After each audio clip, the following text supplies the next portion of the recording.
tadi tentang Aurel sama Atta. Oh iya. Gimana nih? Dia katanya kan mau nikah. Terus gimana sih mereka tuh? Jadi gini loh, ini dua pribadi yang memang pinter-pinter usaha ya. Dan dua pribadi yang menyatu, yang tadinya buat konten, akhirnya punya feel bareng, punya hal yang bisa dijalani bareng. Akhirnya kok mereka menikah.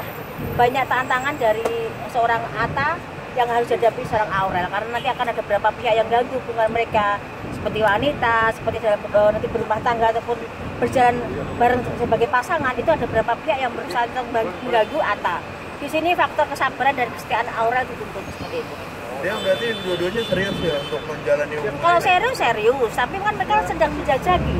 Apapun resiko ke depannya, Aurel harus siap dan harus setia, karena tidak gampang menjadi seorang pasangan seorang Atta.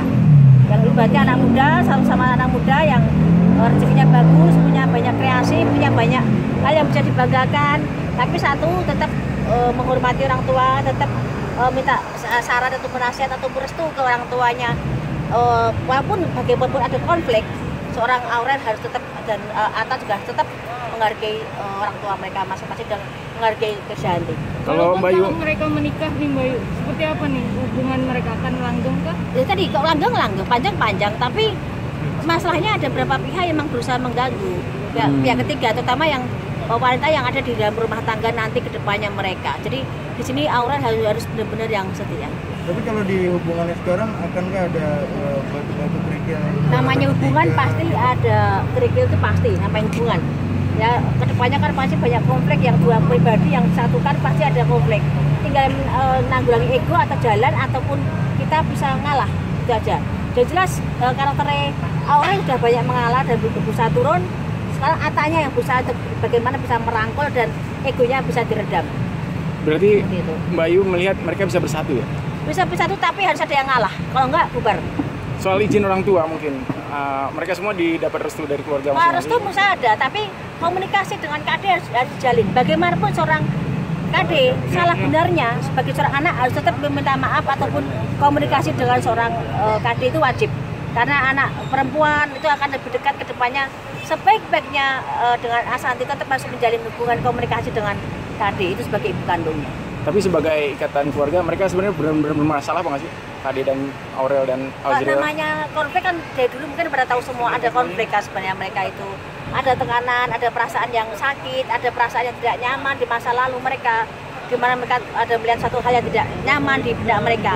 Mindset itu ada sampai sekarang. Jadi walaupun sekarang itu komunikasi kurang, sebagai seorang ibu, KD dituntut untuk merangkul anak-anaknya, dan anak sendiri sebagai Aurel ataupun Azriel berusaha juga untuk mendekati ibunya.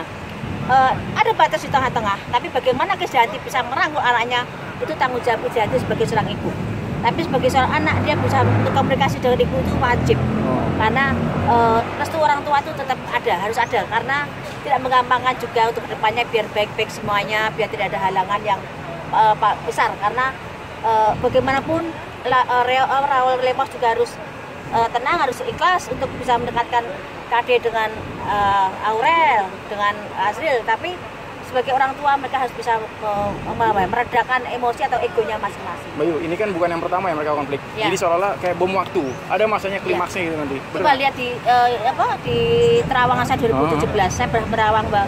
Keluarga AAA, saya akan cek di YouTube itu akan bermasalah sampai ke depannya. Seperti ini, karena konflik dalam batin mereka tidak pernah selesai. Kurang menjelaskan, masih ingat, masih jengkel, masih ada yang pembatas di situ. Jadi kebijakan pasangan masing-masing dan cara merangkul orang tua ke anak, anak ke orang tua ini yang kurang komunikasi. Dan Krisdayanti terlalu yang kaku untuk bisa merangkul anaknya. Anaknya pun bagaimana orang tua merangkul juga. Tinggal komunikasi setengahnya siapa pihak yang memang benar-benar bisa menyatukan mereka tanpa ada konflik di belakangnya. Kan konflik keluarga kan tidak penting, orang keluarga itu orang lain tahu ya, karena ini konflik keluarga. Tapi publik akan bisa menilai siapa di sini yang benar-benar salah dan benar-benar yang bisa harusnya merangkul duluan. Haruskah Raul Lemos maju ke ketemu Aurel? Sebenarnya gini, sebagai seorang bapak sambung, yang mati istrinya, suaminya Kade, itu tanggung jawab itu sendiri. Mungkin ada beban sosial juga bagaimana dengan konflik kemarin menyatukan lagi anak itu. Aurel sangat berperan penting dalam hubungan antara ibu dan anak. Dengan bagaimana Kade bersikap dan Raul bersikap. Kalau dari pihak Anang sama Santi udah bagus banget. gitu. Oke, terima kasih Mbak Yu. Yo, Terima kasih banyak ya Mbak Yu ya. sami-sami. Ayo, Ya. foto dulu. Foto aja, foto dulu. Oh iya.